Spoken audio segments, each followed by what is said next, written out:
At noon, the office sounded like a hive, spoons chiming against ceramic, chairs scraping, a ripple of gossip moving from cubicle to cubicle. I wasn't hungry so much as grateful for routine, for the small religion of opening a lunchbox made by someone you trust. I had slipped Clara's container from my tote without looking, set it on the break room counter, and told myself that even on the busiest days, family followed you to work.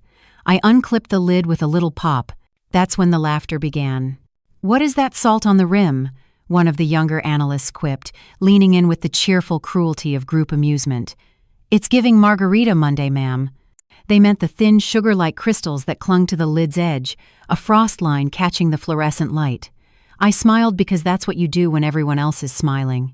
"My daughter-in-law is experimenting," I said, choosing delight over doubt.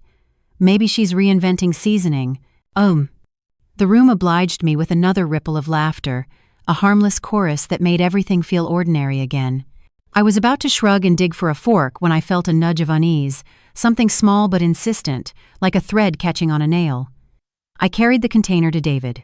David had once triaged in emergency rooms before semi-retiring into safety consulting for our perfume company. He could look at a machine and tell you where it might fail. He could look at a person and hear the unsaid. In an office that prized scent, he was the one who prized sense. "Tell me we're not icing stew now," I joked, presenting the container like a stage prop. He didn't joke back. He angled the lid toward the light, rubbed the rim with his thumb, lifted the residue to his nose without touching it to his skin. In the bright white of the ceiling panels, his face changed color withdrawing, eyes narrowing as if distance could correct what he was seeing.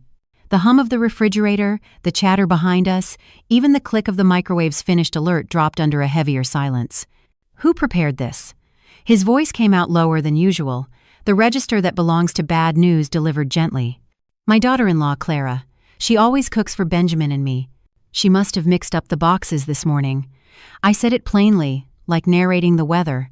I didn't want to hear the tremor in my own voice. David set the container down with a care that belongs to fragile things or explosive ones. "You need to take your son to the hospital," he said, enunciating each word as if the space between them mattered. "Right now." The laugh I meant to give died before it found air. "David, why?" "I can't explain it here." His gaze flicked to the glass pane in the break room door, to the colleagues who were suddenly pretending not to watch us. "It's something terrible. Do as I say or your son won't survive." It is a strange thing to feel your insides go quiet. Not panic first, but quiet the way a house sounds after the power cuts out. I stared at him and felt a mother's archive open in me at once. Benjamin at 5 with jam on his chin. Benjamin at 12 arguing about curfews. Benjamin this morning, knotting his tie and grinning at his reflection as if the mirror were his future. My only child. My only. "David," I whispered, and it was a prayer without a shape. He took my hand, his palm cool, steady. "Those crystals are not sugar. Don't touch them again, don't let anyone else. I'm calling toxicology at the University of Maryland Medical Center. Go, I'll meet you there." Behind us, someone coughed. Someone else dropped a fork. The soundscape of ordinary life returned with a petty insistence, as if the world had decided not to recognize the cliff under my feet. I slid the lid back in place, hands calmer than my chest, and lowered the container into a gallon-sized plastic bag from the drawer, a ritual I had learned from an auditor inspecting raw ingredients at the factory. Evidence, my mind supplied. It felt both melodramatic and exactly right. "Mrs. Wallace?" one of the interns said, tentative, an offer and a question in the same syllable. "Hold my calls," I managed, even though no one had been calling. I nodded to David. He was already on his phone, words like chain of custody and immediate analysis cutting the air into precise pieces. I didn't wait for the elevator. The stairs steadied me with their blunt usefulness, each landing a woof of breath I didn't know I was holding. Outside, Washington was a postcard late sun-skimming glass, horns stitching traffic into a single restless ribbon, a food truck exhaling cumin into the blue. I called Mr. Jones, who had driven for our family long enough to memorize my moods. "Medical center," I told him, and my voice sounded like a coat I wasn't sure was mine. "Now." In the back seat, I held the bag against my stomach like a newborn or a bomb. The city blurred past in a sequence I had seen 1,000 times, and suddenly did not recognize: Farragut's tidy suits, DuPont's small rebellions, the river holding light like a secret. I thought of the perfume line we were scaling, the delicate choreography of oils and alcohols measured in grams and patience. Our lab taught us that tiny amounts could transform everything. I stared at the rim of a lunchbox and understood that lesson in a different register. At the medical center, the automatic doors parted with the antiseptic polite of places built to hold fear. The lobby smelled like lemon cleaner and endings. A nurse with thick-rimmed glasses looked up when I approached the desk with my plastic bag. I began with the wrong words. "I'm sorry, I think," and then remembered the right ones. "We need toxicology." A consultant phoned ahead. She blinked and then her face arranged itself into procedure. Phones lit up. Someone paged someone else. A man in a white coat appeared with a clipboard and a willingness to listen. I signed forms that made the plastic bag not mine, and then I stood very still while a technician sealed it inside another bag, labeled it, and walked it away as if the hallway were a tightrope. "Wait here," the nurse said, gesturing to chairs that had cradled more dread than fabric should ever have to. Saturday. I did not cross my legs, as if moving too much would shake loose the thin line I was walking between possible futures. The corridor hummed. Monitors announced heartbeats belonging to strangers. A wall-mounted TV broke the news into captions and weather. I studied the floor tiles as if they could be solved like a puzzle. People talk about time slowing or stretching in rooms like this, but it did neither. It refused me altogether. I could not enter the minutes with my mind. They slid past, slick as fish. I took out my phone and typed a message to Benjamin. It was shorter than a mother's fear deserves to be. "Get a medical checkup today. Don't tell anyone, not even Clara." I stared at the blue bubble, then at the lack of response, and understood again that silence is a shape you can feel in your hands. David arrived, his hair windmussed, his tie askew.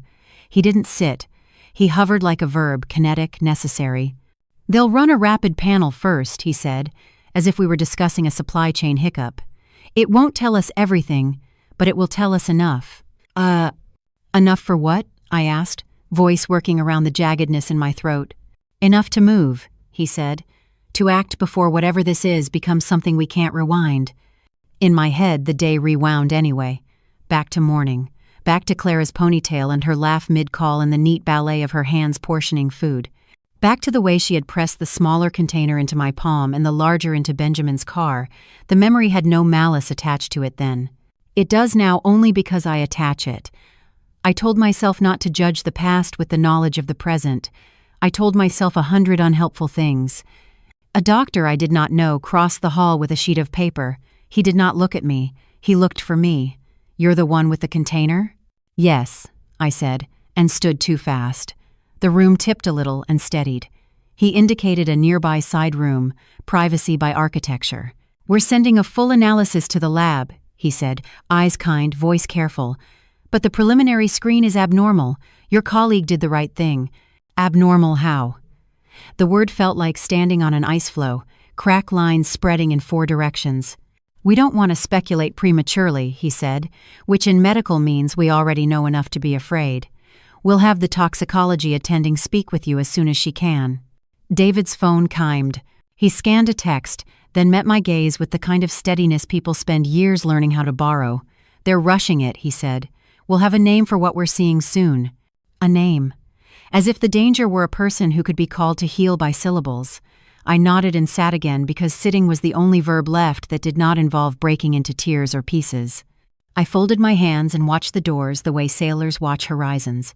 I tried not to think the thought that kept choosing me anyway, that a rim of white crystals could redraw a family, that the container I had mistook for lunch was in fact a map, and I was only now realizing where it had been pointing all along. If the first shock of that day was crystalline and sharp, the second was soft a rewind to the morning that had seemed so perfectly ordinary. It is strange how memory insists on playing back the simplest things: a kettle's whistle, the clatter of pots, a shaft of sunlight catching the rim of a porcelain cup. When I try to understand how everything began, my mind takes me not to the hospital, not to David's warning, but to my kitchen in Washington, D.C., where family still felt like safety. The house that morning was alive with small domestic symphonies. The kitchen smelled of freshly brewed coffee, rich and earthy, grounding the air. I remember how the perfume sample I had left open on the dining table, amber, rose, and a whisper of sandalwood mingled with the scent of butter on a hot pan. It felt like a world held together by fragrance, ordinary yet precious. Benjamin, my son, my one and only, stood in front of the mirror by the hallway, comb in hand, adjusting the part in his dark hair. His suit was perfectly pressed, a navy blue that reflected his ambition. He was a managing director at a respected financial firm, and every time I saw him leave for work, I felt the kind of pride that aches in your chest.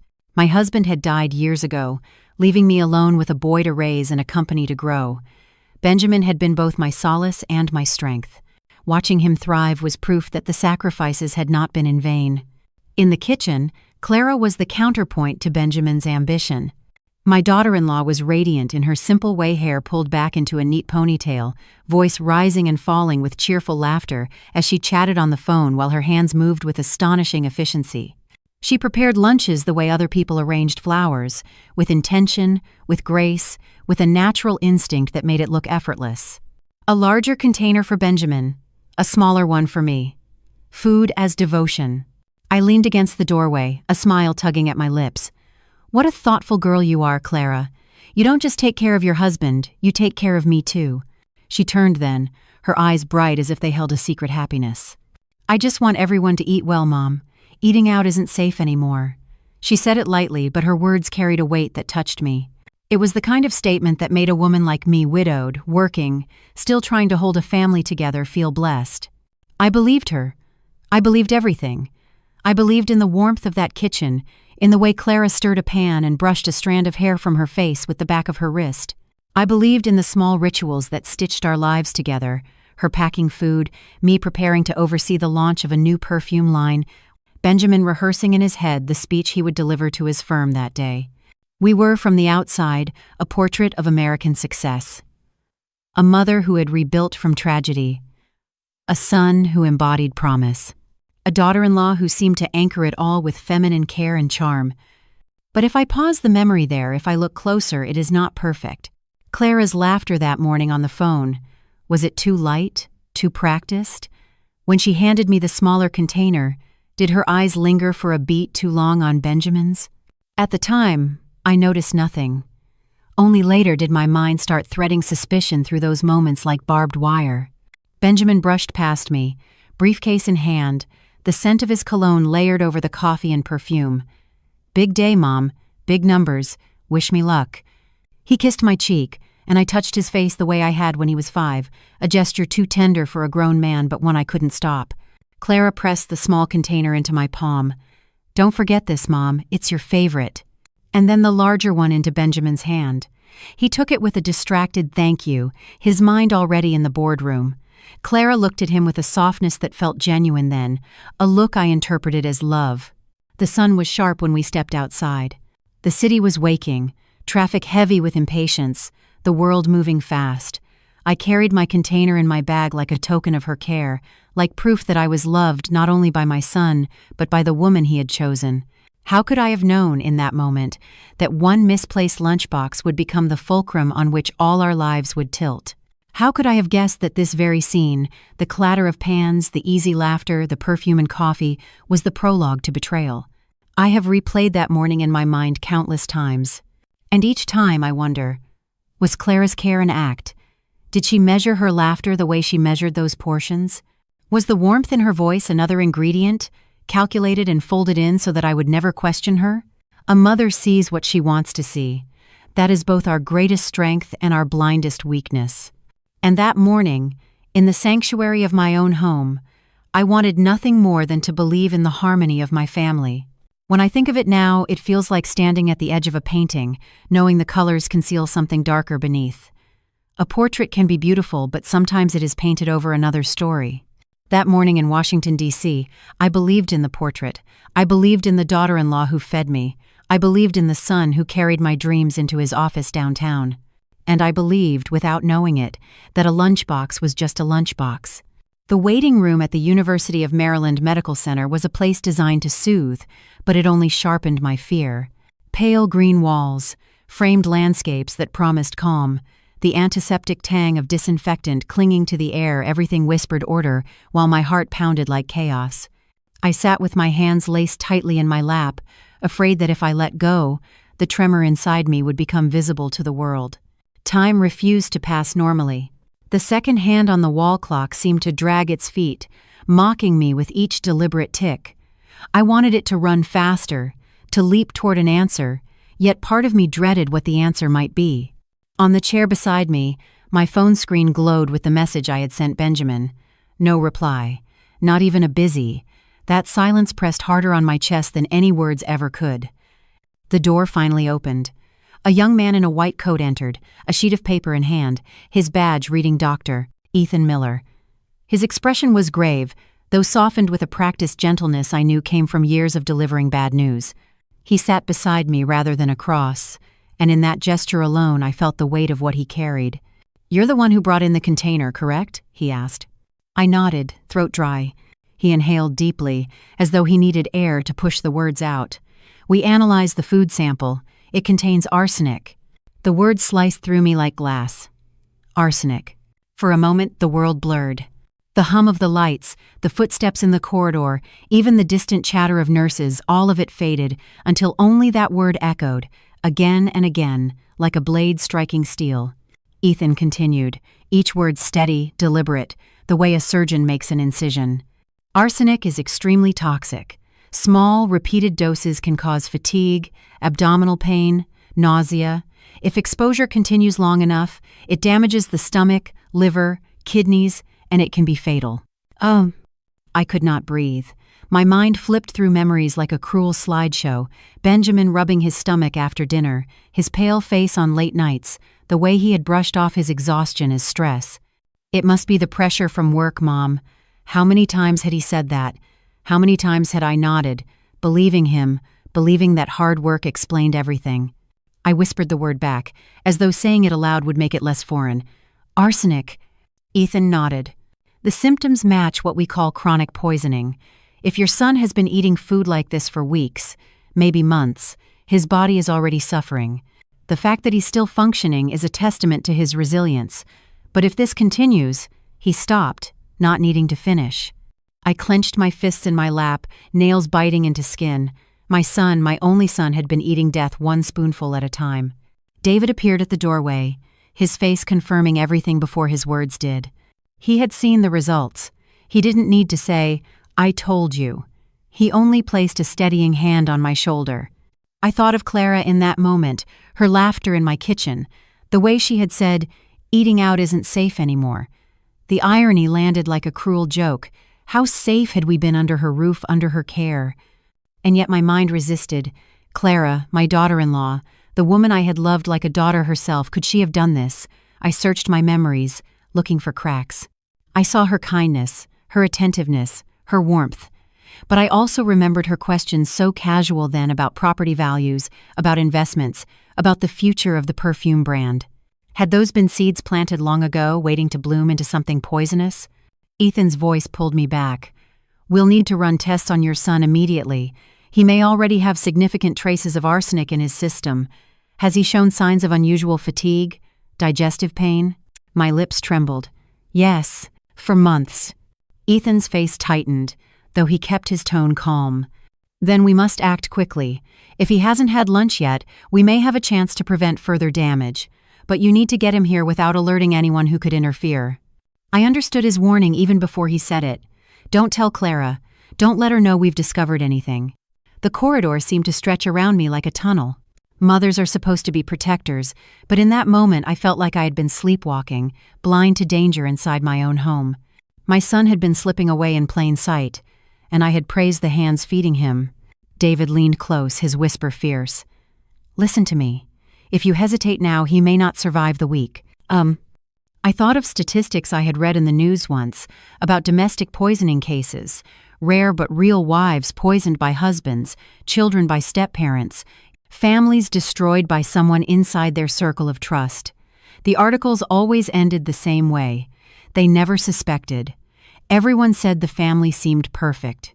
I had dismissed them as tragedies that happened elsewhere, never imagining I would be living one. I looked at Ethan. "If it's arsenic, How long does it take before it kills? Depends on the dosage, he replied softly. But chronic exposure often masks itself as ordinary illness until it's too late. That's why it's one of the oldest poisons in history.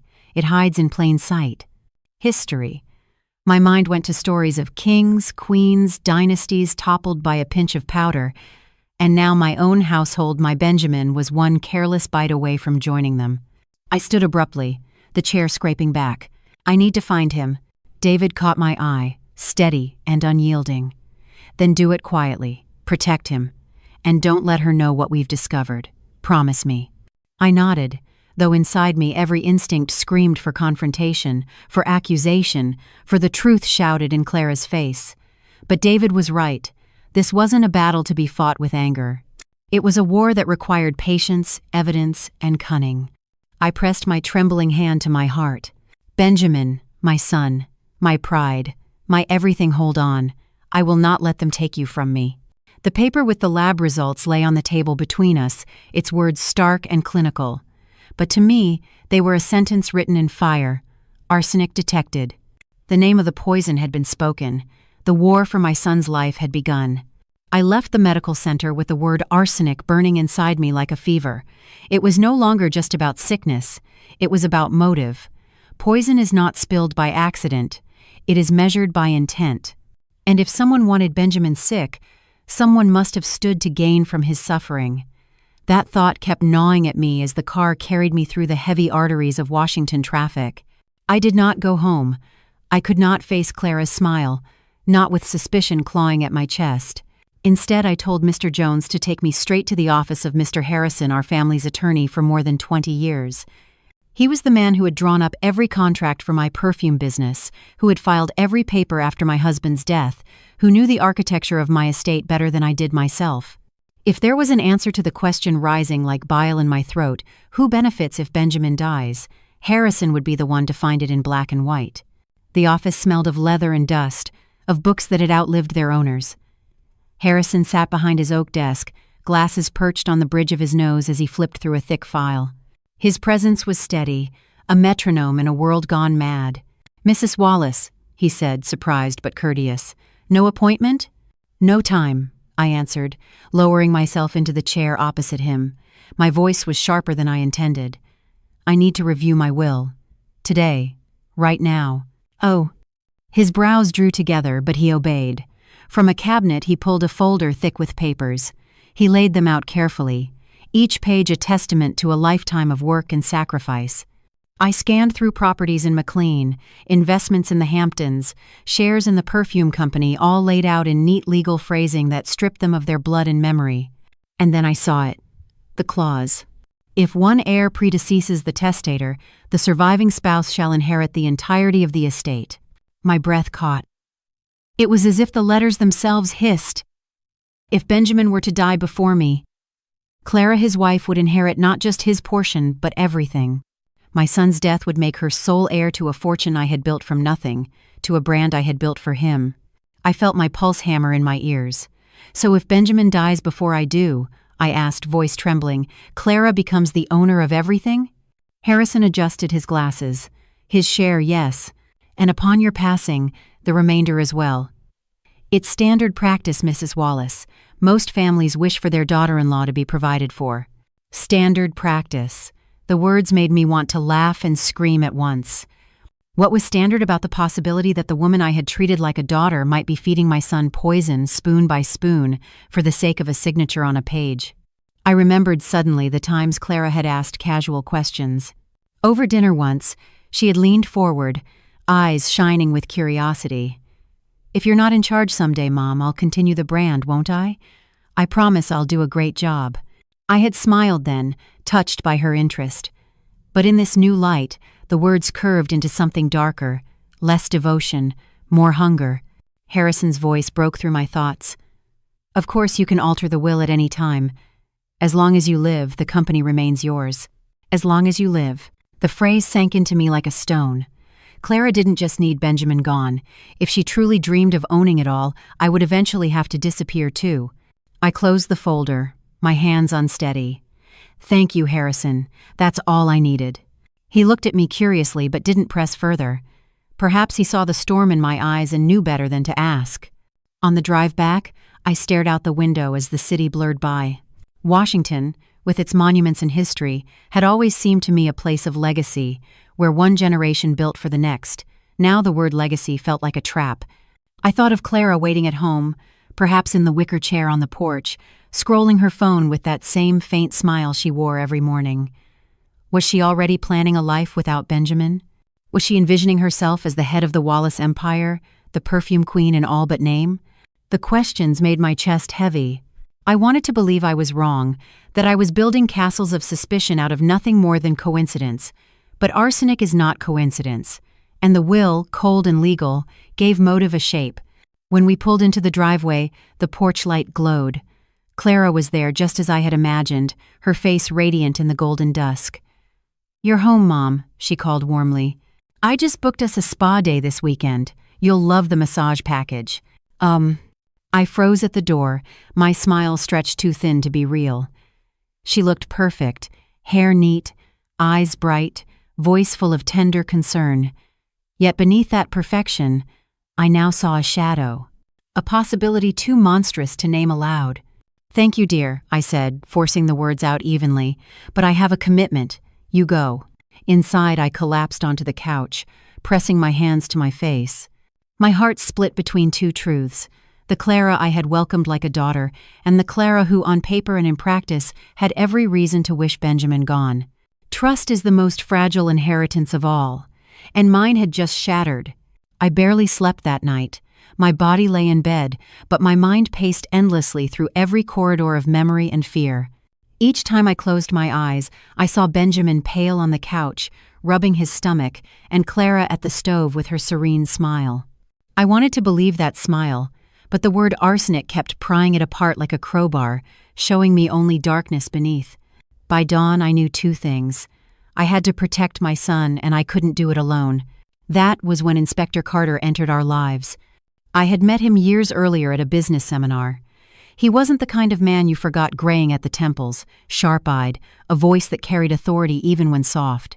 When David urged me to contact law enforcement, Carter was the first name I thought of. He agreed to meet me in his precinct office, a small room that smelled of coffee gone cold, walls lined with old case files that spoke of lives broken and mended through justice. As I told him everything, the lunchbox, the crystals, the lab, results, his pen moved steadily across a pad. He asked no unnecessary questions, didn't flinch when I confessed my suspicions about Clara. When I finished, the silence between us stretched like a taut wire. Finally, he spoke. "If what you say is true, then you are not just dealing with an accident. You are facing intent, and intent must be proven." I leaned forward. "How? How can I prove it without putting Benjamin in danger?" His gaze held mine, steady as stone. "With patience, with evidence, and with control. We set the trap, Mrs. Wallace, but to do that, you and your son must keep acting as if nothing is wrong." The words chilled me. Pretend. Pretend that the woman I suspected of poisoning him was still the daughter-in-law I embraced, the caretaker I praised, the wife Benjamin trusted. Pretend at breakfast. Pretend at dinner. Pretend even as she ladled death into his bowl. My throat tightened. "How can I ask my son to eat her food again?" Carter shook his head. "He doesn't have to, but she must believe he does. We'll install hidden cameras in the kitchen, in places she would never think to look. We'll collect samples discreetly. If she's using arsenic, she'll show us with her own hands. That's the only way this holds up in court." I knew. The phrase "her own hands" landed like a blow. I had once admired those hands, slender and graceful as they tied ribbons around gifts, kneaded dough, caressed my son's cheek. To think they could also sprinkle poison was almost unbearable. That evening, while Clara hummed in the living room arranging flowers, 2 plainclothes officers entered our home with toolboxes. They worked quickly, quietly, one crouching in the pantry, another near the light fixture above the stove. By the time they left, the kitchen looked untouched. But it was no longer just a kitchen, it was a stage, and Clara was about to become the main actress. Benjamin was the hardest part. I called him into my room and closed the door. His eyes were heavy with the exhaustion he kept dismissing as work stress. I told him everything what David had found, what the lab confirmed, what Harrison's will revealed. At first, his face crumpled with disbelief. He shook his head, tears gathering but not falling. "Clara? No, Mom. She loves me. His voice broke. "She takes care of me every day." I held his hand, my own voice trembling. "I want to believe that. God knows I do. But the evidence doesn't lie, Benjamin. And if we're wrong, then proving it will only clear her name. But if we're right," my voice faltered. "If we're right, pretending may be the only thing that keeps you alive." For a long moment, he said nothing. Then he nodded, jaw clenched, and whispered, "I'll do it, but not for me, for you. I can't let you face this alone." The days that followed felt like walking a tightrope strung over fire. Clara continued her routines with flawless ease, stirring soup, pouring juice, humming as she set the table. Benjamin played his part, tasting just enough to satisfy her, pushing his plate aside with feigned fatigue. I forced myself to smile, to thank her, to call her dear, all while my stomach twisted into knots. Every time I sat at the table, I felt like I was dining at the edge of a cliff. Every bite Benjamin pretended to take was a step into danger, every sigh from him a dagger in my chest. Meanwhile, Carter and his officers collected samples in secret, leftover soup scraped into sterile jars, juice siphoned into lab tubes. Days later, the results returned, arsenic still present. The doses were small, but consistent. The confirmation was both relief and horror. Relief that my suspicions weren't madness. Horror that the woman I once loved like a daughter was indeed feeding poison to my son. Yet Clara remained a mystery in flesh. She smiled at us as warmly as ever. She asked about Benjamin's meetings, about my perfume line, about whether we wanted to try the new Italian place downtown. She laughed on the phone with her friends, booked spa appointments, talked about redecorating the living room. From the outside, she was the picture of domestic grace. But in the shadows of our kitchen, her hands told a different story, caught in the lens of a hidden camera. And so we lived in two worlds at once, one where we were a family sharing dinners and plans, and another where every gesture was evidence, every smile a mask, every bite a test of survival. I thought often, in those nights of shallow sleep, about the cruel philosophy of love and trust, how quickly they can be weaponized, how a meal meant to nourish could become the deadliest trap of all, and how sometimes, to fight back, you must weave a trap of your own. The first time I saw it on the monitor, I could not breathe. The screen flickered, the camera's angle set high above the stove, showing Clara in her apron, hair tied back neatly, moving with the casual rhythm of a woman in her own kitchen. She reached into the cabinet, pulled out a small glass bottle, and tipped it gently. White powder sifted into the pot like snow, dissolving into the soup without a trace. She stirred, humming under her breath, the picture of domestic calm. Only the camera knew otherwise. Only I, watching in a small office near the precinct with Inspector Carter, understood what those grains meant. My fingernails dug into the edge of the desk until pain shot through my hand. "She's doing it," I whispered, my voice hollow. "She's really doing it." Carter's hand landed steady on my shoulder. "This is evidence. The more clearly she shows her pattern, the less she can deny." I wanted to scream, to rush into that kitchen and grab her wrist, to demand why she would poison the man who loved her, the family who welcomed her. But I didn't move. I sat and watched, my chest burning, as she placed the lid on the pot with a satisfied little nod, as if she had just completed an ordinary task. Later that evening, Benjamin played his part. He sat at the table, Clara ladling the soup with tender concern. "Eat, love," she said softly. "You look pale." He lifted the spoon, touched it to his lips, then set it down quickly. Moments later, he pressed a hand to his head, groaning. "I feel dizzy," he murmured, collapsing against the couch in feigned weakness. Clara rushed to him, hands fluttering in practiced worry. "You work too hard, darling. Rest, I'll get you water." Her face was an angel's mask, but her eyes, I noticed, flickered with something else, a glint of calculation, as though she were testing whether her plan was unfolding correctly. I turned away, pretending to busy myself with dishes, but my heart was splintering. To watch my son feign illness while knowing she believed it was real, knowing she was satisfied to see him weak, it was a torment I would not wish on anyone. That night, Carter's team collected the remains of the meal. The results came back faster than before. His voice on the phone was grave, the paper in my hand colder than ice. The arsenic concentration had doubled. Doubled, I repeated, numb. She's panicking, Carter explained. After overhearing your discussion about changing the will, she's accelerating the plan. She wants results before you can act. The thought made me stagger. Clara had heard me speaking with Harrison, had seen him at the house, had likely understood what was at stake. And now she was no longer content with slow poisoning. She was in a hurry to claim her inheritance. I sat at the kitchen table that night long after everyone else had gone to bed. The house was quiet, but my mind was a storm. Every detail replayed itself: her gentle hands, her laughter, her promises to take care of Benjamin. I remembered her words the first time she came into my home as his fiancée. I promise I'll love him as if my life depends on it. And perhaps she did love him, until money became the greater passion. It is a cruel truth that love and greed often share the same stage. Both are hungry, both demand loyalty. But where love feeds life, greed devours it. I clenched the test results in my hand. Each line was a sentence, each number a wound. I whispered into the silence of my kitchen, "Not my son, not while I still breathe." The following days were a nightmare of vigilance. I watched every movement, every glance. When Clara poured juice, I noticed how her hand trembled slightly before placing Benjamin's glass in front of him. When I asked her for the same glass, by mistake, she hesitated just a fraction too long before switching it. I forced a smile, thanking her while my stomach churned. Benjamin continued his act bravely, though I could see the toll it took on him. He lay on the couch, feigning fatigue, while Clara stroked his hair with tender hands that hid a killer's intent. I caught the faintest smile of satisfaction curve her lips when she thought no one was watching.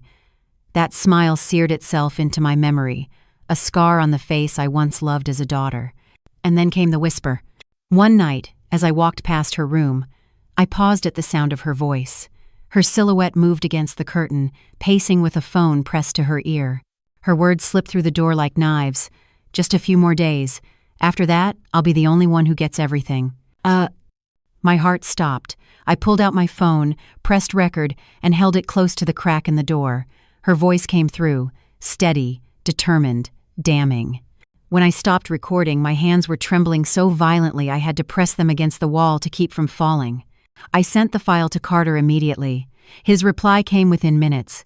"This is it. The rope is tightening. She will move soon. We need the final blow." That night, as I lay in bed, I realized something terrible but true.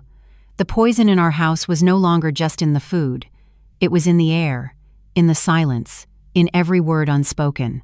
Trust had rotted, and what remained was a fragile performance, a family portrait painted over cracks so deep they threatened to swallow us whole. The lab had confirmed the poison, the camera had captured her hands, the recording had caught her voice. But still, to end this nightmare, we needed one more thing. A confession. The plan was terrifying in its precision, like a play written by despair and rehearsed by necessity. Inspector Carter laid it out for us in his office, the blinds drawn, the air thick with the smell of stale coffee. "She believes she's winning," he said, his voice steady. "That makes her reckless. If we want her to reveal herself completely, we need to let her think she's already succeeded." Benjamin sat across from him, pale but resolute. "You mean, pretend she's killed me?" The words hung in the air, heavy as stone. I wanted to scream, to slam my hand on the table and say, "No, I will not allow it." But Carter's eyes met mine, hard and unyielding, and I understood. This was the only way to expose Clara beyond all denial. And so we rehearsed a death. The University of Maryland Medical Center agreed to stage it. A special room was prepared, wired with hidden cameras and microphones. Machines were programmed to simulate cardiac arrest, monitors to flatten at the perfect moment. Even the makeup team came, doctors and nurses painting my son's skin with pale tones, hollowing his eyes to mimic collapse. It was grotesque, seeing him transformed into a corpse before my eyes, knowing it was only paint but feeling the grief as if it were real. The night of the performance, Clara cooked dinner as usual. A fragrant soup simmered, its steam curling through the kitchen. She ladled a generous portion for Benjamin, smiling tenderly as she set it before him. "Eat, love. I made this just for you." I caught Benjamin's eye across the table. The faintest nod passed between us, a signal rehearsed in whispers. He lifted the spoon, pretended to taste, then set it down. Minutes later, his face twisted in feigned agony. He clutched his stomach, groaned, and collapsed across the table. "Benjamin," I cried, rushing to his side, my own voice trembling not only with performance but with real terror.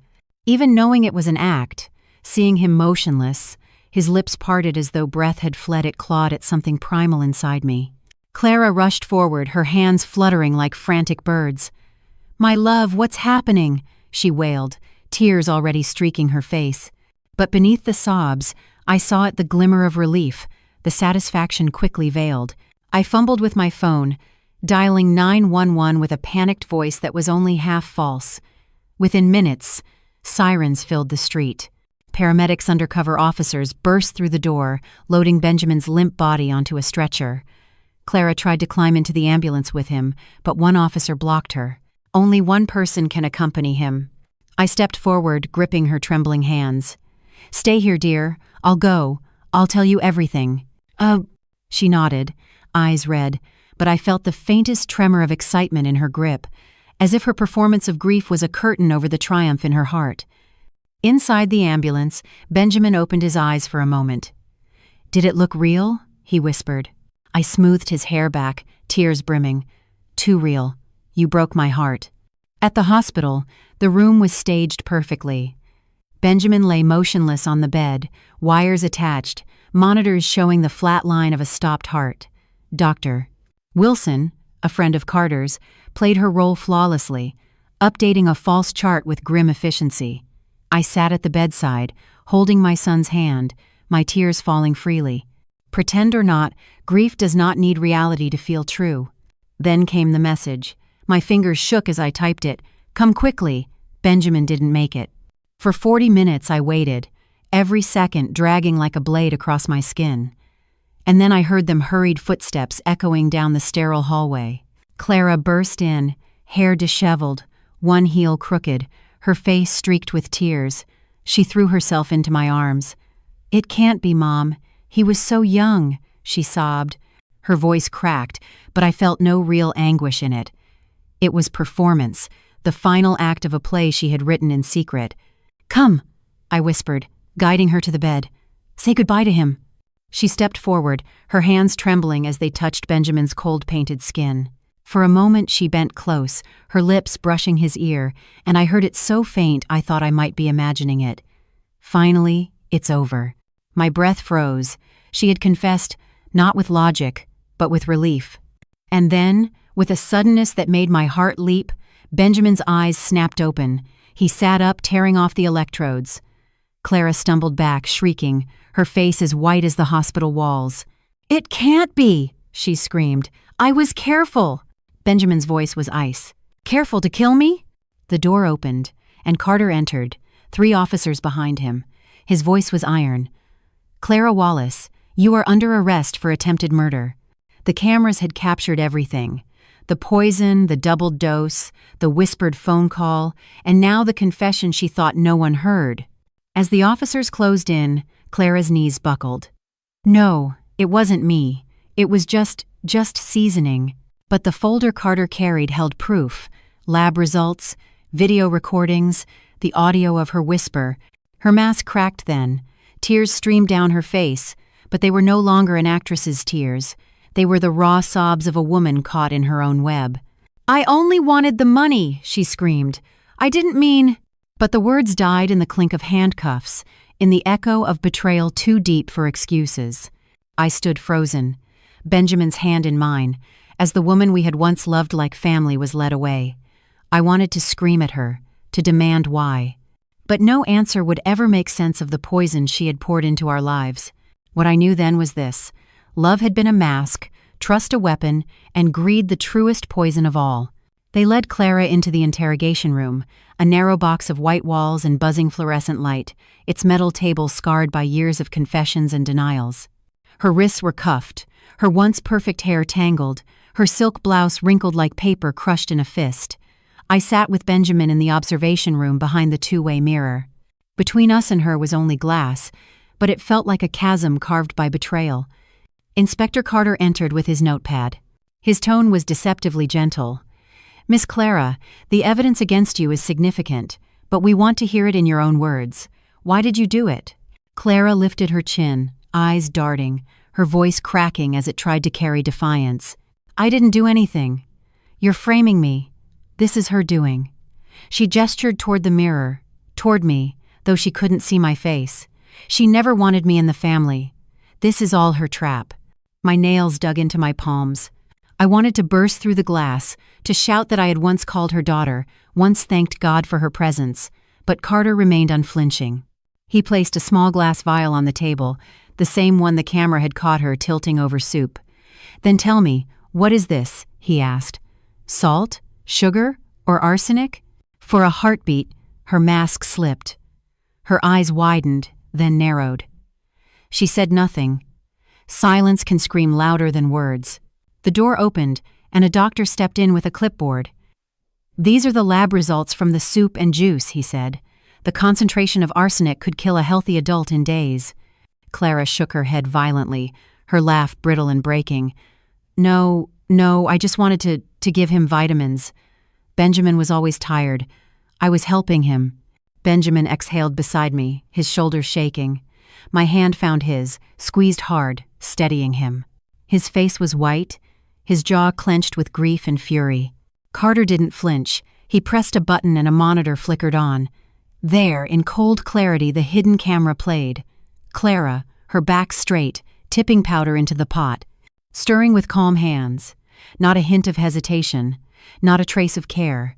She turned away from the screen, tears spilling down her cheeks. "That's not me," she sobbed. "You don't understand." Another button. The recording I had captured late at night filled the room. "Just a few more days. After that, I'll be the only one who gets everything." Clara froze, lips parting in a soundless denial. Her hands clenched so tightly the cuffs rattled.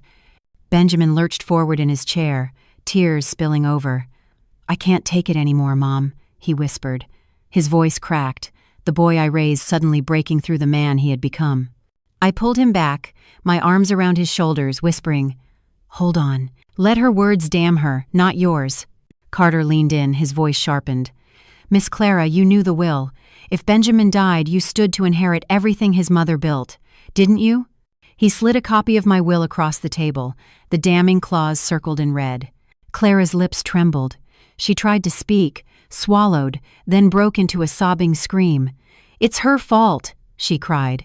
"She was going to donate it all, everything, to strangers, to charity. What about me? What about what I deserved?" Her words pierced me like glass shards. All those dinners, all those embraces, all those times she called me Mom, had they all been a mask for this hunger? Carter's voice did not soften. "So you decided to poison your husband, slowly, daily, until his death seemed natural." Clara's sobs turned to wails. "I didn't want to kill him. I just wanted I wanted him weak. I wanted time. But then she said she'd give it all away, and I panicked. I had no choice. No choice." As if greed had bound her hands as tightly as the cuffs now did. As if ambition excused arsenic. Benjamin pressed his forehead to the glass, tears streaking down. "She was my wife," he whispered. "She swore she loved me." I stroked his hair like I had when he was a child, even as my own tears blurred the scene. "Love doesn't destroy," I whispered. "Greed does." Inside the room, Carter's pen scratched one final note. "Miss Clara, your confession has been recorded. You will be charged with attempted murder." He signaled the officers who stepped forward to escort her out. She sagged against their grip, her face wet with tears. For one fleeting moment, her eyes flickered toward the mirror. Toward me, pleading, broken, as if begging for the mercy of the woman she had betrayed. I did not move. I only whispered, "You chose this." They took her away, her sobs echoing down the corridor. In the observation room, Benjamin collapsed into my arms, his body shaking. "Mom," he choked. "She wanted to kill us both." I held him tightly, my tears falling into his hair. "But she failed, son. She failed. Because love is stronger than greed, and because we dared to see the truth." Through the glass, the interrogation room stood empty, only the will and the evidence folder left on the table. cold, silent reminders of what nearly destroyed us. The morning after Clara's arrest, Washington felt different. The sky over the city was bright, the kind of blue that should have meant promise. But for me, it only revealed the weight of what had been lost. The newspapers carried the story like wildfire. Young socialite arrested for poison plot, attempted murder tied to inheritance scheme. Her name was everywhere on television screens in the lobby of my perfume company, whispered in the marble hallways of Benjamin's financial firm, muttered on the lips of neighbors who had once admired our picture-perfect family. For Benjamin, the humiliation was almost as cruel as the betrayal. His colleagues, his clients, his friends, everywhere he turned, there were eyes heavy with pity, with curiosity, with judgment. The financial firm's stock wavered in the first days, dipping under the weight of scandal, though the board worked swiftly to assure investors the crime was personal, not corporate. Still, I watched my son, shoulders hunched, eyes clouded, carrying the shame of a story he never wrote. At home, the silence was suffocating. The chair Clara once occupied at the dinner table stood empty, a hollow reminder. Her perfume still lingered in the drapes, faint but inescapable, like the ghost of trust itself. Sometimes I would catch Benjamin looking at that chair, his jaw tight, his breath shallow. He did not cry in front of me anymore, but the grief was there in the way he stirred his coffee without drinking it, in the way he sat alone on the porch long after night had fallen. Recovery came slowly, measured in lab tests and long hours with specialists. Each week, Benjamin returned to the University of Maryland Medical Center for checkups. The arsenic levels in his blood began to drop. The fatigue lifted little by little. The dark circles beneath his eyes faded. The doctors said he would recover fully, though scars would remain invisible within him, scars no test could measure. For myself, healing came differently. I stood in the ruins of my trust and asked, "What do you build with the pieces?" The answer came when I opened the folder with Harrison's will one more time. Those clauses, once written with generosity, had nearly destroyed us. Clara had been willing to kill for them. Wealth that should have been security had become a weapon. I couldn't let that stand. I called Harrison again, my voice steadier this time. "We will rewrite everything," I said. "Not for her, not even for us. For those who have no safety at all." And so the plan that had once been a performance became reality. I signed papers establishing a foundation in my company's name funds, set aside for women escaping domestic abuse, for families rebuilding after betrayal, for victims who had no voice. I wanted my pain to become their refuge. If Clara's greed had been born from the shadow of need, then I would let our survival shine as light for others. The press picked it up quickly. "Perfume heiress turns scandal into sanctuary," the headlines read. For the first time since the ordeal began, I felt pride instead of shame. Our story was not just tragedy, it was testimony. One evening, weeks later, Benjamin and I sat together on the balcony, the sun bleeding into the Potomac, painting the sky a deep red. He reached for my hand, his grip firm but tender. "Mom," he said softly, "thank you. If it weren't for you, I wouldn't be here." Tears welled in my eyes. "You are my life, Benjamin. I could never let anyone take you from me. Not Clara, not anyone." He nodded, his gaze steady on the horizon. "I'll be stronger now. For you. For us. We can't let her what she did define us." I smiled, though my heart ached with memory. "She doesn't define us. Love does. Courage does." The cicadas hummed in the trees, and for the first time in months, I breathed without the taste of dread. Yet, deep inside, a question lingered. One I carried not just for myself, but for anyone listening to this story. What would you do if the danger came not from strangers, but from the people seated at your own table? Would you look away for the sake of peace? Or would you fight, even if it meant tearing apart the illusion of family? That is why I tell this now, not to judge, but to remind. Poison can hide in a smile, in a touch, in a bowl of soup passed across the table. But so too can salvation hide in courage, in vigilance, in the refusal to stay silent. Clara's greed buried her. My love for Benjamin saved us both. The foundation stands today as proof that something broken can still give shelter. The perfume brand continues, not as a monument to wealth, but as a legacy of survival. And in our home, though the scars remain, so too does the heartbeat of resilience. This story may sound like fiction, but remember, real families have lived this. Real mothers have buried sons. Real women have looked across tables at those who wish them harm. If you take anything from my words, let it be this: silence is the true poison. Speaking, acting, protecting, that is the antidote. As I look at Benjamin, strong once more, I know we endured the worst, and we endured it together. Thanks for listening. Be sure to subscribe so you don't miss the next videos.